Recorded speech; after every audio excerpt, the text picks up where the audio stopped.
So matapos nga po manalo ang Pinay tennis superstar na si Alex Ayala sa naging laban nito kahapon kalaban si McNally at matagumpay nito na ipanalo ang round 32 at nakapasok na sa round 16 ng National Bank Open sa Toronto kung saan mga boss, maski ang ating pambansang kamao Manny Pacquiao, tutok na tutok din sa laban ni Alex. Nanood si Pacman sa Amerika, napapatayo talaga si Pacman mga boss habang nakakapuntos si Alex. Parang merong pusta si Boss Manny mga boss, kumaka-cheer naman ito kay Alex. Nauna na po na sinabi ni Pacman na proud daw talaga ito kay Alex. Dahil ang ginagawa daw nito mga boss ay karangalan para sa Pilipinas.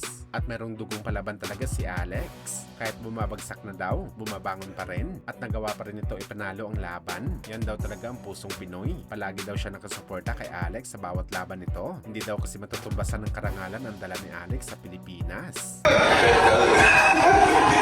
Pwede ka na inject something, bro.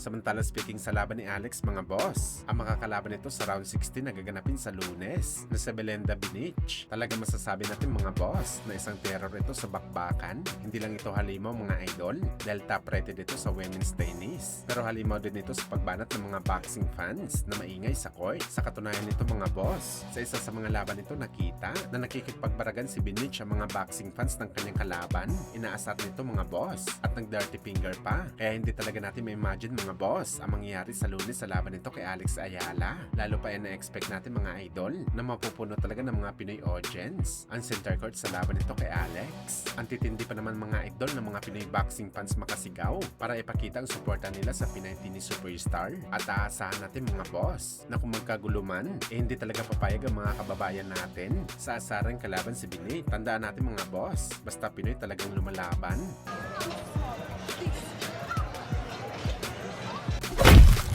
Sa kabilang banda naman mga idol, Cuadro Alas Casimero, prangka na sinabi nito mga boss na siya na lang daw babalibag kay JC Bam Rodriguez sa bakbakan kaysa mapunta daw ito kay Naoya Inoue kay Casimero na lang daw. Uunahin na lang daw ni Alas si Bam kaysa kay Inoue. Si Inoue lang daw talaga makikinabang dito kay Bam. Tapos kapag natalo niya ito sa bakbakan, bibida daw ulit ang Japanese Monster na ang mga bata lang daw takot dito. Well, napakagandang plano to mga idol ang sinabi ni Casimero na labanan muna nito si Bam. Pero ang tanong dito mga boss, makukuha kaya ni Alas ang laban kay Bam?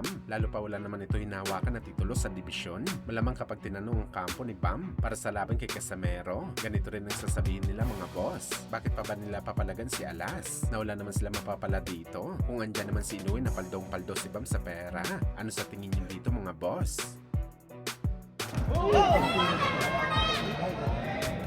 Oh!